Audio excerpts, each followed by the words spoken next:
This is not a poem, and I am not a poet. When I'm unable to find a better way of saying that in 2012, 48 people in Great Britain were killed by guns and 120 women killed by the hands of their beloved partners. I am not a poet when I can't find a more beautiful way to say that no nation in the world imprisons as many members of its population as America does, that more black men in the US are incarcerated today than what they were during the peak of South Africa's apartheid. No, I am not a poet when I can't find clever words to illustrate the fact that before 2008, Nelson Mandela had been on America's list of most dangerous terrorists for over 60 years, that Cameron is a liar, that Cameron was a key member of the Foundation of Conservative Students in '89 that hoped to hang Mandela. Forgive me, because today I am not a poet. And this is not a poem.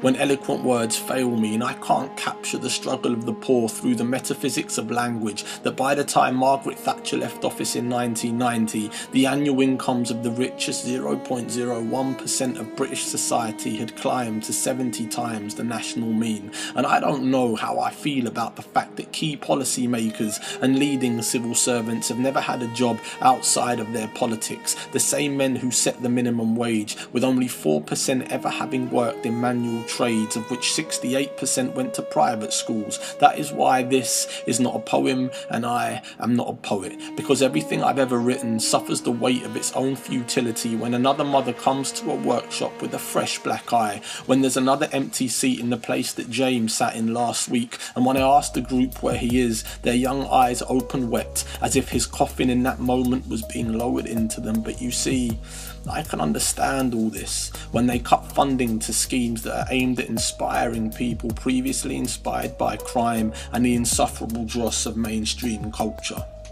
Private prison systems and prisons for profit, when young women are given more options than just be someone's girl, be someone's mother, be someone's silence. But you see, I've done it again. I've crossed themes. I've not followed traditional poetic form, and so I'm a terrible poet, because how do I speak words in prison, then tell a young black person that they were once kings and queens of lands whose names fall dead on their tongue? How do I return their history? How do I mention the Marriott excavation, Chicanta Diop, and the skin cell sampling of 300 mummies? How do I show them pictures of skyscrapers before skyscrapers even existed? How do I do all this and then have me ask what part of the world I am from, why I don't write poetry about 1974, Elgar and Kissinger, until I tell them that I am not a poet, and nothing I can write will help dismantle this idea of race that we've become so attached to. Nothing I can write will include the importance of mitochondrial DNA and the 99.99% of us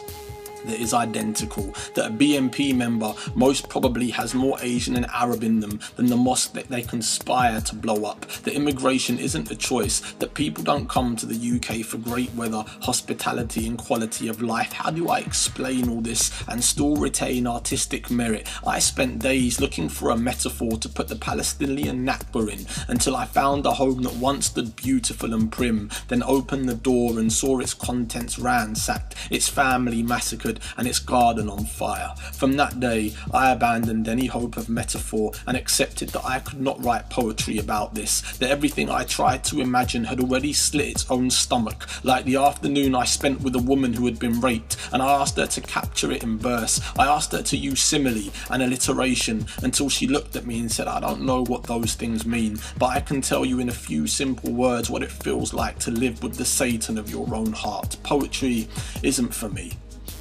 It's for people who can use words like odoriferous while putting red wine to the lips of their white skin, and applaud the technical endeavour of a poem, its wit, its ingenuity, its metre and form, not its helping, not the ambulance siren that screeches from the height of its title. That is why this is not a poem, and I am not a poet, because I cried reading Douglas Dunn and Aaron Kalaka, Borges and Neruda. I cried when I went looking for female poets and found few. I cried when I asked how many black poets Penguin had ever published and was told to, when my English teacher told me that language wasn't my strength, that my anger crushed my intelligence, that I should think about going and learning a trade. And I cried then too, when I spoke to a group of young men about what it means to be a man, how we inherit this cancerous culture, how we inherit misogyny, objectification and the glory of violence while silently suppressing the sensual. These were all the hardest things to talk about, to write about and to live with.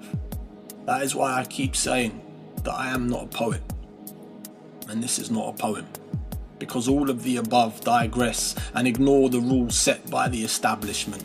But all that doesn't matter, because it's done now. You've come this far in listening. Endings are always the hardest things to write, because the author knows that that's the last impression the reader will be left with.